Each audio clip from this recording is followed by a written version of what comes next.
안녕하세요. 정말 착하지만 말귀가 어두운 발전소장입니다. 여러분, 무례한 상대방의 말에 화가 치밀지만 대꾸할 말이 생각나지 않아 발을 동동 구릅니다. 아무 말도 못하고 혼자 화를 삭히는데 무례한 상대방은 보란듯이 다른 사람과 시시덕거립니다. 집에 돌아와 이렇게 말할 걸 하면서 후회합니다. 생각보다 많은 분들에게 흔하게 있는 일입니다.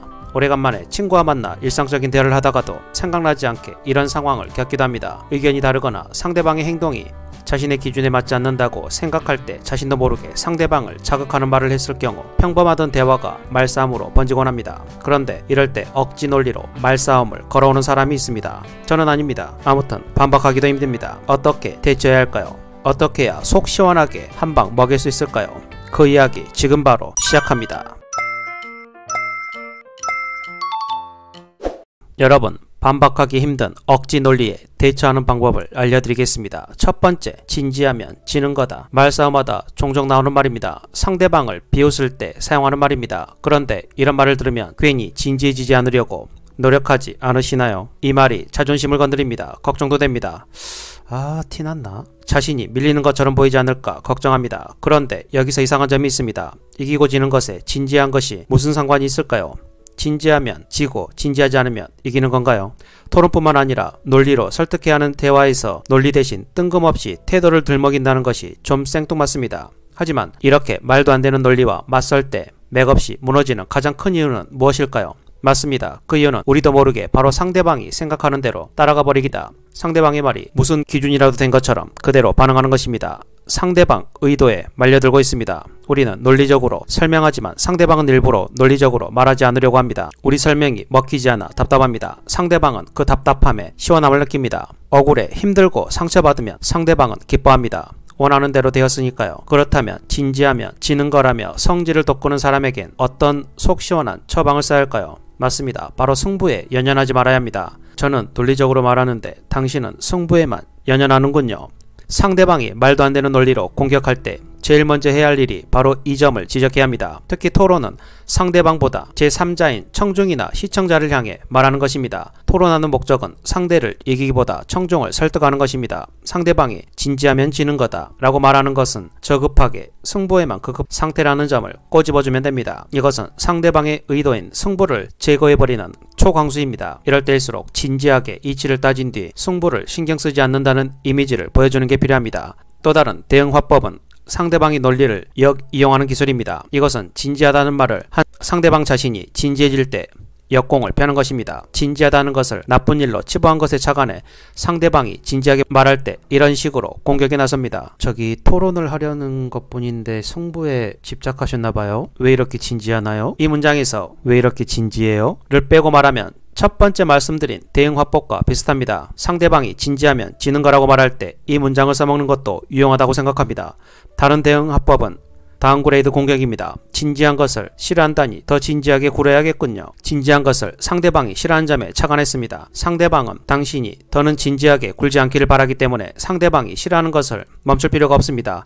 이 표현은 높은 데서 내려다보며 하는 말로 상대의 말에 휘둘리지 않으면서 유머러스하게 상대방을 공격합니다. 내 힘 않고 상대방 공격을 그대로 되돌려줍니다. 상대방보다 수준 높은 태도를 보이는 공격이라는 의미에 있어 다운그레이드 공격이란 이름을 붙였습니다. 같은 수준에서 말싸움을 하면 끝도 없고 결코 상대방을 이길 수 없습니다. 높은 곳에서 내려다보듯이 말하는 것이 상대방을 제압하는 효과가 있습니다. 같은 수준이란 진지하다는 말에 화를 내거나 진지하지 않았다고 방어하거나 상대방의 의도에 휘둘려 진지하지 않게 행동을 바꾸려는 자세입니다. 높은 수준은 상대방의 공격에도 흔들리지 않고 때론 약점도 수용하면서 유머러스하게 받아치는 것입니다. 상대방의 공격에 감정으로 대응하지 않고 객관적으로 상황을 파악합니다. 대표적인 것이 상대방 말의 뜻을 분석하는 것입니다. 분석 결과 하지 말라거나 싫어하는 것이라면 그것을 이용해 공격 수단으로 삼습니다. 상대방의 무기를 내 것으로 만들어버리는 셈입니다. 이렇게 상대에게 흔들리지 않고 유머러스하게 받아쳐 말문을 막아버리면 정말 효과적입니다. 하지만 화가 나다 보면 이런 말이 쉽게 떠오르지 않는 경우가 많습니다. 이럴 땐 화를 삭히며 힘다는 것보다 그냥 불편한 내색을 보이는 것은 어떨까 생각합니다. 상대방이 잘못했는데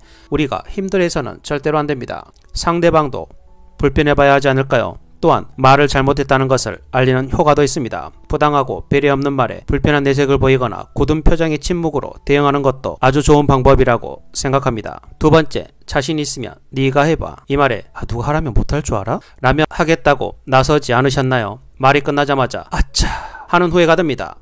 화가 나 충동적으로 한 소리입니다. 사실 어떻게 할지도 모릅니다.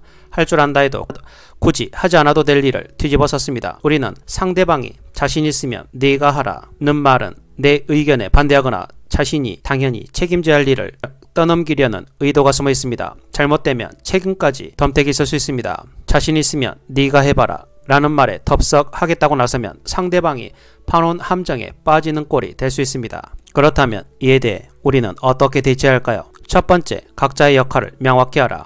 축구 국가대표가 경기에서 졌을 때 엄청난 비난이 쏟아집니다. 선수들의 플레이를 비난합니다. 그런데 이럴 때 등장하는 반응이 있습니다. 못한다고 말만 하지 말고 자신 있으면 네가 해봐. 그렇게 말하는 네가 한번 해보라고. 너라고 잘할 수 있을 것 같아? 우리는 국가대표만큼의 수준이 아니니까 못한다. 하지만 관중으로서 참기만 할 수 없지 않나. 이 정도의 비난은 할 수 있는 것 아닌가. 참으라고만 하지 말고 대신 해보라고 해서는 안 됩니다. 즉 관중과 선수의 역할이 다르다는 것을 명확히 해 불리한 상황에서 빠져나가는 것입니다.